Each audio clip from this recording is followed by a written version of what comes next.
Alright, we have the latest episode of Full Force Drafting. We are going to be doing White-Red Aggro again. We're starting from the beginning. So this is going to be our revisit episode.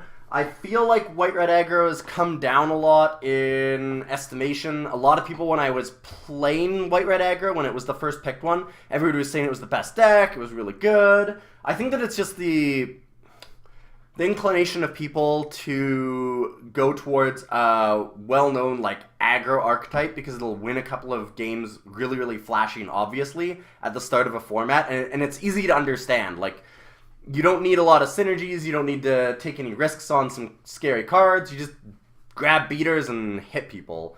That being said, I don't think the deck's necessarily terrible.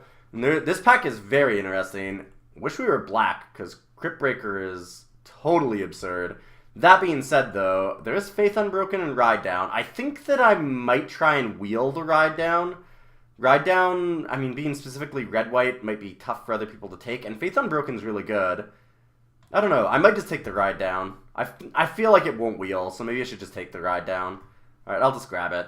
I was thinking that it would wheel, but the more that I think about that, the less certain I am of that actually happening.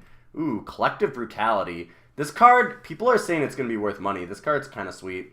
That being said, I don't know that it's... Well, I mean, honestly, it's probably still pretty... It's pretty decent even in Limited. Giving the -2/-2 is nice. Discarding after that, like, to get other things is not amazing. And it's certainly not an insane card in Limited, I don't think. Because, you know, 2 mana to give -2/-2 is probably just worse than Deadweight. Especially because it doesn't help with a lot of Delirium strategies, doesn't work with like Ironclad Slayer, but it does have some upside. We have Deranged Whelp, Fiendbinder, and Borrowed Hostility. I'm pretty sure we just take Deranged Whelp. This card's really hard to block, and it's nice and aggressive, so we'll just snap that up. And now we have, ooh, speaking of Ironclad Slayer, there's one. That being said, there is also Vildenpack Outcast, and you don't want a lot of high-end stuff in Red-White Aggro, I don't think, but this card's really nasty. Like, it's just huge. So I'm thinking that we're just going to take Vilden. Ironclad Slayer could be fine, but we're not... It's best in black, because then you get, like, the Deadweights and the Boon of Emrakul's and things like that. Without that kind of card, Ironclad Slayer is a lot worse. You can still make it work. Like, there's still the Choking Restraints. There's still Bound by Moonsilver once you get into Shadows over Innistrad, but that's an uncommon. And, you know, you might be able to do something with, like, Lunarch Mantle or other, you know, Faith Unbroken. If we grab Faith Unbroken, Ironclad Slayer goes way up because you get blown out a fair bit with Faith Unbroken, and Ironclad Slayer buying it back is a pretty big deal. But it's just not good enough here, I don't think. Ooh, I like Drogskull Shieldmate. It's a great way to either attack in to enemies and just blow them out, or get a really good block in and do the same. So, Drogskull's a very obvious pick. This card's just fantastic. Now we have Dawngryff or Borrowed Hostility. I don't want Bedlam Reveler. The card seems, you know, fine, I guess, if you had enough instants and sorceries. I don't think that you could ever really do that, though. I don't think that this is ever going to be a card in Limited. It's just way too hard to get that many sorceries in instants, where it would be like... For it to be really good, you'd need it to be 4 or less, I would say. And so, I mean, that means that you need to have at least 4 instants or sorceries in your graveyard already. That's a pretty high target. Let's just go for the Dawngryff. One card that I noticed in my review, I had said that... Like, I put Borrowed Hostility as my 5th pick for commons in Red-White Aggro. I was way off base with that. The card's good, don't get me wrong. Ooh, speaking of good, though, Brazen Wolves was on the list as well, and should still be on the list. But, like, Borrowed Hostility is good. It's not a bad card, no question. And I was just thinking the card quality really fell off. The card that I didn't put on the list, though, was Thermo Alchemist, and I said at the time, well... Maybe it should be on the list, but, you know, Red-White doesn't necessarily play enough spells, etc., etc. Yeah, that's BS. Thermo Alchemist, whether you play spells or not, just being a repeatable, annoying threat gives you so much late-game reach, and every once in a while, just slamming a couple of extra tricks, like Ride Down or something, gives you those extra points of damage. any burn spells that you have, get an extra point of damage on them. Like, Thermal Alchemist, it seems so unassuming, and it's so annoying. And with this deck trying to push your opponent very low very fast, Thermal Alchemist is just great late game reach for when they try and stabilize. And I just grabbed it, so that's pretty awesome. Surprised to see it that late. Ooh, Spectral Reserves. That works with Thermal Alchemist, and it does have some evasion of its own, which is not bad. Noose Constrictor should not still be here, if I can just mention that. This card's really strong, and I don't know what it's doing here. Spectral Reserves. Now we go Borrowed Hostility. Gnarlwood Dryad came back, which is a little bit surprising. Green looks really open. Gnarlwood Dryad's nice. I mean, it's the, what was it? Typhoid Rats from original Innistrad, but with upside. And Typhoid Rats is always really good in Innistrad. Granted, different format now, obviously, but still. The card's good. And like a 1/1 Death Toucher for one is always going to be decent, because it's going to trade up. Like, they're either going to have to use removal on it that they don't really want to use on a 1/1, or they're just going to have to end up attacking into it at some point and you get a trade up there. Or they don't attack, which is also probably good for you. Another Borrowed Hostility or an Otherworldly. I think that we just take 2 Borroweds. Ooh, Fiendbinder. I don't love the card, but it's decent enough here. I think last time, too, I was a little too high on Fiendbinder. I think the card's decent, but it's a lot worse than I assumed. I kind of thought that you'd be able to remove enough creatures, tap some things down, and then just keep getting in. And it turns out that I think that there's just enough ways for your opponent to play creatures that they can swarm the board, and Fiendbinder will just trade. Like, it normally attacks once, puts one thing out of range of blocking, and then dies immediately. Which doesn't make it the worst, but it makes it kind of a bad Voldaren Duelist. And I mean, Voldaren Duelist is great, so Fiendbinder's not a terrible card, but making it a fair bit worse, like not having haste is a big deal. The advantage that Voldaren Duelist has is the surprise damage, right? And Fiendbinder doesn't really do that. Like, you play Fiendbinder, and then your opponent's for sure like, oh, okay, well, I was going to play like a removal spell, but now I need to just jam a bunch of 2/2s. By the way, this pack is insane. There's Sigardian Priest, Drogskull Shieldmate, and Galvanic Bombardment. Whew. And Ride Down. Ride Down, I'm going to pass here. 2 colors, and I think that Galvanic or Sigardian Priest is better. I think Drogskull Shieldmate falls away as well. So do I want the Bombardment or do I want the Priest? Man, this is really tough. I ranked, in my old rankings, Priest higher than Bombardment. But with Thermal Alchemist especially, like, spells become a lot better. And if I can get multiple Bombardments, it does get better than Priest. I think I'm going to take the Bombardment. And that might just be wrong, but I'm going to try it. Ooh, this is another tough one. Courageous Outrider is actually really good too. I was thinking between Brazen Wolves and Selfless Spirit, but Courageous Outrider is certainly in the running. How many humans do I actually have? I have Thermal Alchemist and Fiendbinder so far, so, well, and Vildan Pack. This goes down a bit, not having enough humans. So Brazen Wolves are Selfless. I wouldn't mind a Cryptolith Fragment either, but that might wheel.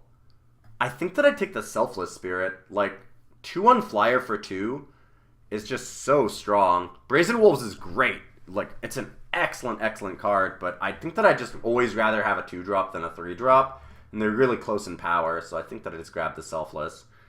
Ooh, Subjugator Angel. Good way to end a game. And there's also Vildan again. I think that we just take the Subjugator this time, though. I don't have a lot of evasion, and being able to just tap your whole opponent's team and then just smash in is pretty great. Gives a lot of late game reach like we've talked about. Alright, Brazen Wolves over Dawn Griff for sure. Glad that we're getting so many Brazen Wolves right now. This is kind of perfect. Lashweed Lurker is great for somebody else. Identity Thief I'm still not sure where to place. I've had it be either great or terrible, so I'm not sure where to place that card yet. Let's grab the Brazen Wolves. Spreading Flames is good if you get the game to go long enough, but This isn't the type of deck that uses Spreading Flames. I feel like blue-red would be a much better choice for it. That being said, what are we taking? There's Stensia Banquet, which is just not something that I can really ever justify. I think even if you had like 10, 12 vampires, it'd be really tough to justify this card. If it said creature or player, big difference, but yeah, just players is pretty bad. I could take Ironright's Cleansing for the sideboard. I think I'm just going to take Spreading Flames. It's unlikely that I use it, but it's better than anything else there. Now we have Cultist Staff, Steadfast Cathar, and Vildenpack Outcast. Vildenpack Outcast is definitely the most powerful card here, but I need to be more aggressive. I'm a little on the high side already with Vilden and Subjugator, so I think that we're just going to go Steadfast. Like, we don't have a lot of 2s. We have Deranged Whelp and Selfless Spirit as actual, like, 2-drops. Alchemist doesn't deal a lot of damage early. It's a very slow clock, so it's more late game reach despite coming down early. Let's just grab the Steadfast. We want something that can deal 2 damage a turn right off the bat. Alright, take a Fiendbinder. Not particularly happy about that, but there's no way that I can take like a Distemper of the Blood or something instead. Drownyard Behemoth going around. Ugh. That card is a blowout. Another Spectral Reserves. Stensia Innkeeper. This is a very, very hotly debated card. Because if you can get it down on curve and tap your opponent's land, it's really nice. But if you can't, it's pretty bad. It's just a Hill Giant. And I'm not sure at all where to place it. I haven't really had a lot of chances to play it yet. Geist of the Lonely Vigil, by the way, is not something that we're worried about. We're not going to be able to get Delirium in red-white. So do I want the reserves or do I want the Innkeeper? I think that here I want the reserves. It's evasion and it works with Thermo Alchemist, so I think that I'd rather have that. And we wheel the eye down, which is perfect for us. Just jam that very easily. Spectres. Oh, Cryptolith Fragment. Never mind. I was going to say, now I wish that I'd grabbed the Stensia Innkeeper just so we have some choices, but yeah, Cryptolith Fragment is much better. That'll be fantastic for basically being a second Thermo Alchemist. If our opponent gets low, Cryptolith Fragment just wins the game, because how do they answer it? In a lot of ways, it's almost better than Thermo Alchemist in that specific situation, because usually your opponent has creature removal. It's pretty rare that your opponent has an artifact or enchantment removal main deck. Artifact removal main deck is a lot less common, so if you can put them down to like 5 or 6 and you have Cryptolith Fragment, yeah, you're probably going to win that game. You're very heavily favored for sure. Everything that they do is warped by the fragment at that point. Arlen Cord and Breakneck Rider. Wait. There's an Arlen Cord and a Jace in the same pack. Well,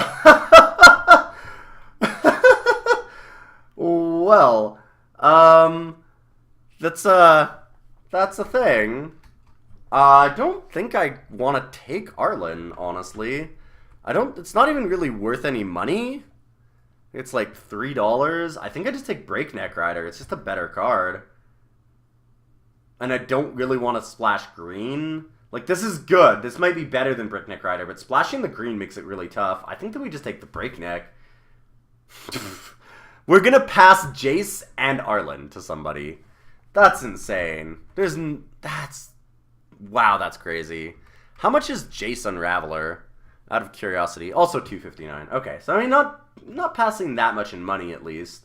I'm not really up to date on the prices of these cards. I haven't paid attention to Standard the last little while. Let's grab the Breakneck Rider. This pack's so insane. Jace, Arlen, Sinister Concoction. My goodness. Alright, ooh, Lightning Axe. I'd love Voldaren Duelist, but Lightning Axe is just way too strong to ignore.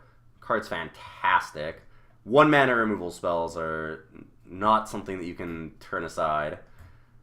Well, I mean, technically, if you have turn aside, it will stop Lightning Axe. But, I mean, you know what I mean. Let's hope that we can get some madness for this Lightning Axe as well. That would be very nice. Abyssinian Missionaries. I don't have any artifacts to put on it yet. No equipment.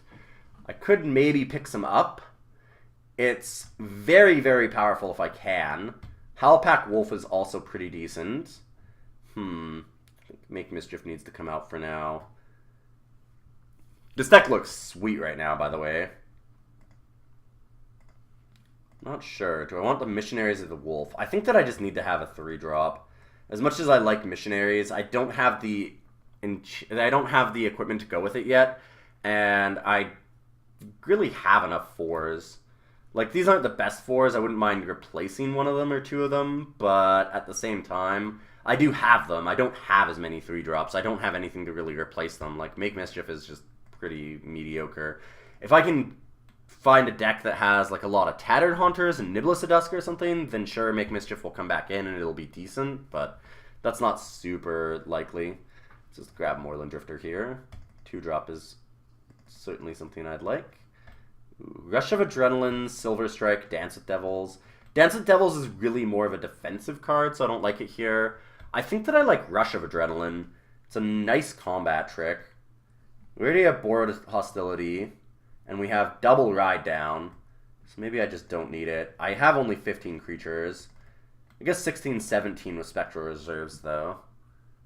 The big problem is what else do I take? Like, Silver Strike and Dance Devils are both very defensive cards, and I don't really want or need that. If I'm ending up being very defensive, then I think I'm just losing. Maybe I'll take Dance. I think that I can take Dance. I might side that in sometimes. Ooh, Topplegeist? Nice.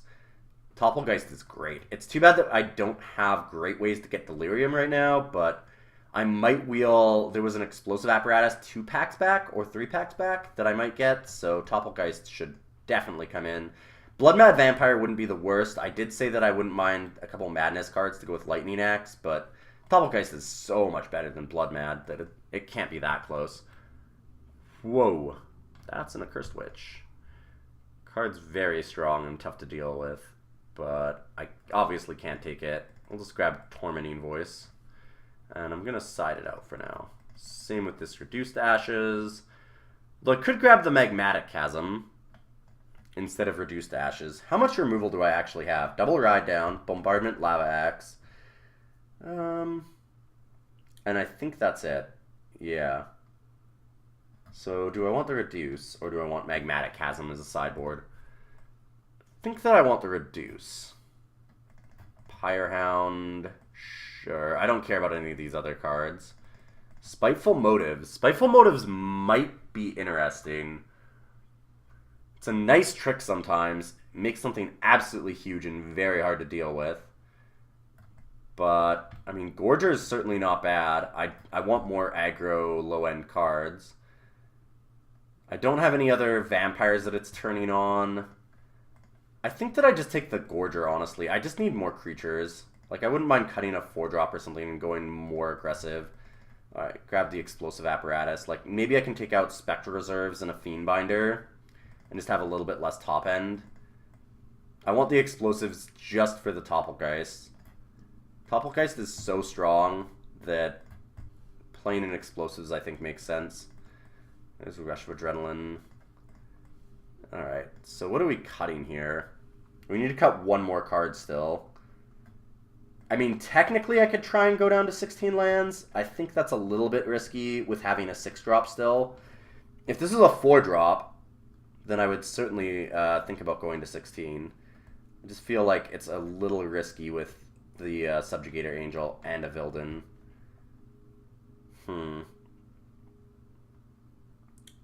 I do have Cryptolith Fragment to help. Maybe it's okay. I'll eventually want 7 for Vildan Pack Outcast too, though. You know what? I'm gonna go to 16. We're gonna deal with 16 lands here. Think that it's okay. So we have 8 and 8 is what it's suggesting.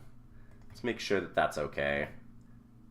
We have 3 white 1-drops, 2 red 2-drops, and basically 3 because of Falconwrath Gorger.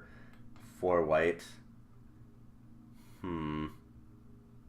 Yeah, I think that 8 and 8 is about right. We have more 1 and 2-drops that are white by a very small margin, but then we have a lot more 3s that are red. It might make sense to go 9-7, actually. in favor of red, because Breakneck Rider is really important, and I want to have extra mana to pump into Vildenpack Outcast at some point.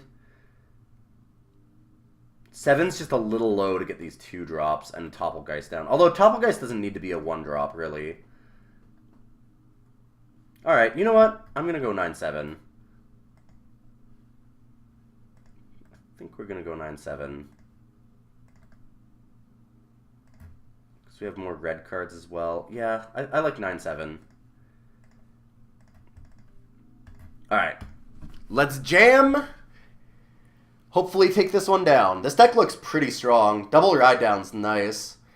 We've got some very good cards. I mean, we've got a pretty sweet removal package with Double Ride Down, Galvanic Bombardment, Lightning Axe. Those are all pretty great. Breakneck Rider is fantastic.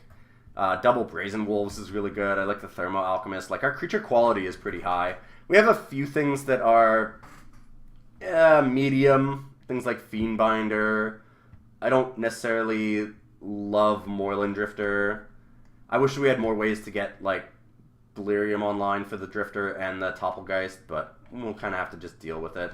Besides that, though, I mean, the deck looks pretty good. I like where we're at. So, like I said, we'll jam, and I'll see you guys for the rounds. Niblis and Tattered Haunter are definite problems for us.